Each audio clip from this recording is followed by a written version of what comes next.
Hey everyone, welcome back to Real Talk, where we break down real world problems with zero sugarcoating, no filters, no retakes, and no cuts. And today we're talking about something that really hits home for a lot of people, especially guys in general. We've all heard it, I'm good, two words that sound strong, but sometimes really hide a storm inside. Why do so many men struggle to talk about what's really going on? Like, why does vulnerability to men still feel like weakness? And joining me today is Emmanuel, a college freshman and someone who's learned that opening up doesn't make you soft, but it really makes you real. So thank you so much for coming. Thank you so much for having me. Let's just start off with like the biggest misconception people have about young men is that being tough means being quiet. From a young age, y'all are always told to hold it in, to don't cry, don't complain, and just deal with it. But that pressure, like, eventually builds up and it becomes a mask that you can't take off. So let's just talk about that mask, the pressure to stay tough. When did you first feel that pressure, and how did that shape the way you handle your emotions today? I would definitely say as a child, so I'm like the only sibling who's like a boy or child who's a boy, and I'm also the youngest. So just growing up, there was always this specific like anytime I was like upset about something, I felt like I was always expected to kind of like shove it under the rug, or at least like, oh, you're not like your siblings. You're like a boy, so you need to like suck it up. Like there's no reason for you to be like crying about this. And I think especially at like a young age where I'm cute, because keep in mind I'm like the youngest out of all of my siblings. It was a lot harder to be like told that because like obviously you're not gonna have the same reaction as like your siblings who are 10 years like older than you. But I think people's logic, especially like the older generation, is like regardless, like if you're a boy, that's like what's like triumphs all. Like it doesn't really matter much about your age. The gender is just what determines especially how you're supposed to behave in certain situations. So I feel like, especially you being like a guy in general, there's certain expectations that doesn't go away, like no matter the age. Like there's always a certain set, like I guess stereotypical expectation. Yeah, I mean we all do it. I mean, mhm, but now it's like it's just that expectation. You just never go away. It sticks with you. Then I feel like you have to live up to the expectation in a way. exactly. Yeah. So I mean, we all do it. If someone asks like, "How are you?" I'll if there's that auto reply comes like, "I'm good." It's easy, it's safe, but it's also like a wall. I feel like so many people are fighting like silent battles behind that phrase. So when's like the last time someone asked how you really were and you actually genuinely like out front like told them the truth? Hmm. Because I I think know honestly it doesn't happen really often. yeah, I feel like I couldn't give you a date, but I could definitely say it hasn't been recent, if I'm being honest. Like probably towards like when school started around that time. And I honestly would say it does fall back in line with like what we're talking about just with like men speaking out about like their emotions and stuff. Cause it's just like sometimes it feels like it's easier to just give a simplified response rather than giving like the full story because there's so many like layers to that. And then if you actually delve into that, it's like you'd be sitting there for like an hour talking about like this, that, and the third. So I think it's definitely been a while, probably since right when school started. Yeah.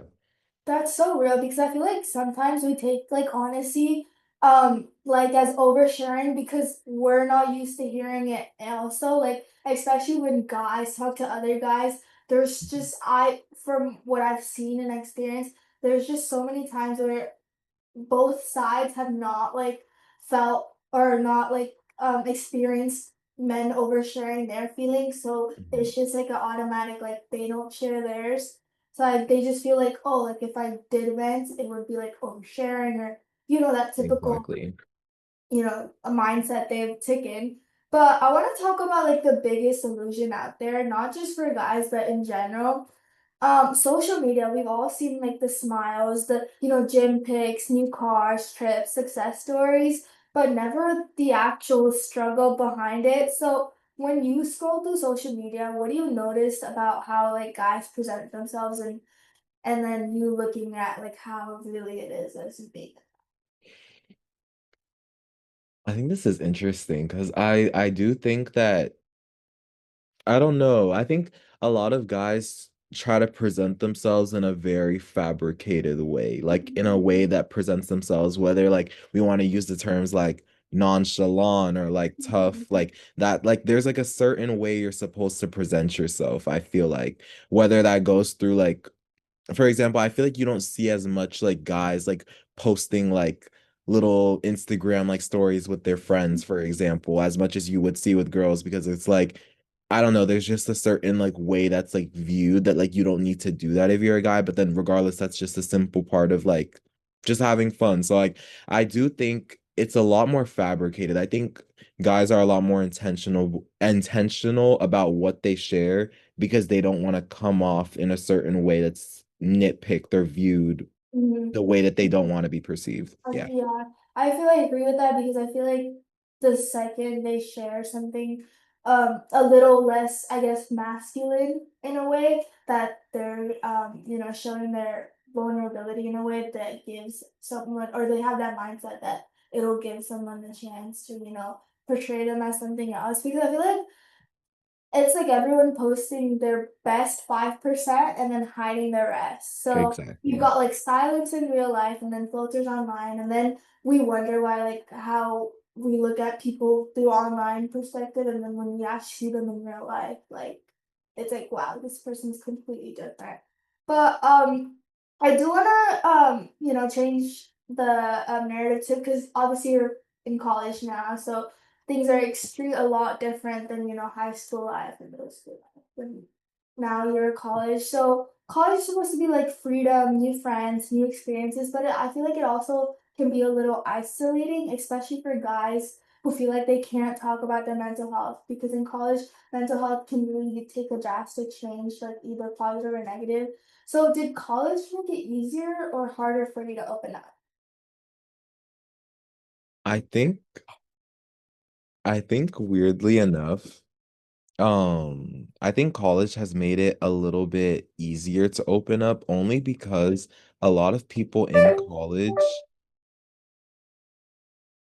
isn't the room that way. Yeah. Sorry, someone's knocked on my door.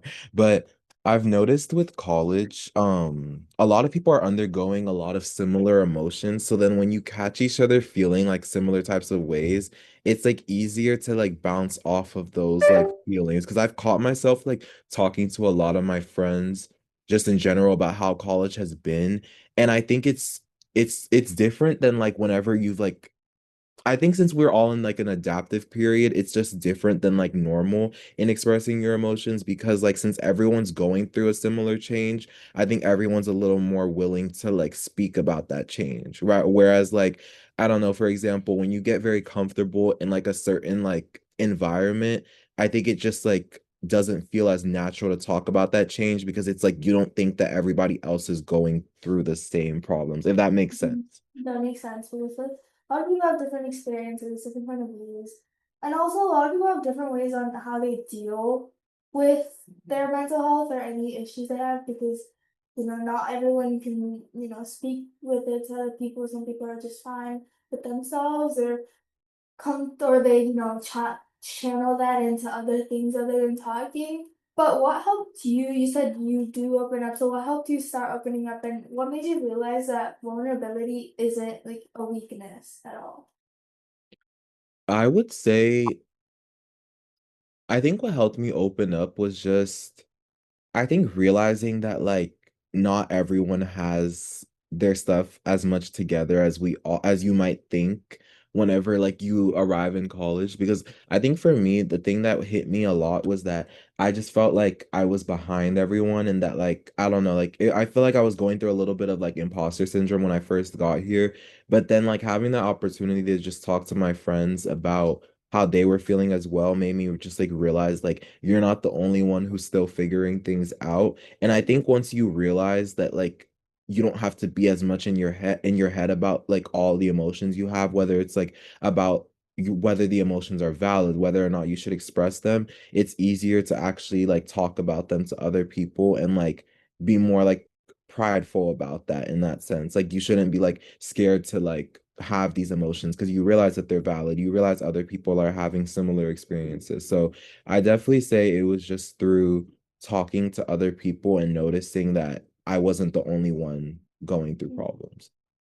I think that's so great because a lot of people don't actually realize it until they see it somewhere or someone actually talks about it. So the last thing I want to ask you is, what are some things that you could tell, young men or guys your age about being vulnerable and, not being afraid to actually show their emotions and not put up a front on how they think that they're supposed to act in society, or that, general stereotypical societal norm that they have on themselves. What would you tell them in the real world when it comes to college in general on how they should express their emotions? I would definitely emphasize that like mental health is like very important. So it's not good to bottle up your emotions in like fear of how it might be perceived, and to definitely realize that like your emotions aren't like they're not alone. Like they don't stand alone. A lot of other people share similar experiences, so you shouldn't feel like you'll be ridiculed for the fact that you actually have these emotions. And I do think like as a society we're getting a little bit better as like I think we're getting a little bit better at like recognizing that like men don't always have to put up these like tough fronts that we think they do. So I do think that that's improving, but just as a whole, I think it's important for everyone to just, or men in specific, especially in like the younger generation, to know or like understand that like times are changing and it's like definitely okay to have emotions and express them, no matter how you might think that they'll be viewed. I think that's some really, really good points that you made. Thank you so much, Emmanuel. I feel like Mhm. a lot more people are now, especially guys, will be able to connect and relate, because I feel like a lot of not you don't see many people talking about this on a daily basis, or many people actually recognizing that there's different ways guys and girls deal with things, and there's less importance to guys because I don't know, people just look over it. So to everyone listening, check in with someone today. And if someone checks in with you, don't just say I'm good, say what's real because it'll help you in the future. Um, and if you see someone down, don't never forget to check up on them, because you never really know the silent battles they're struggling. So thank you guys so much for watching and listening. Thank you so much, Emmanuel. And Thank you so much for having me. if you want to keep listening more, please keep like and sharing. Thank you guys. I'll see you back for another episode.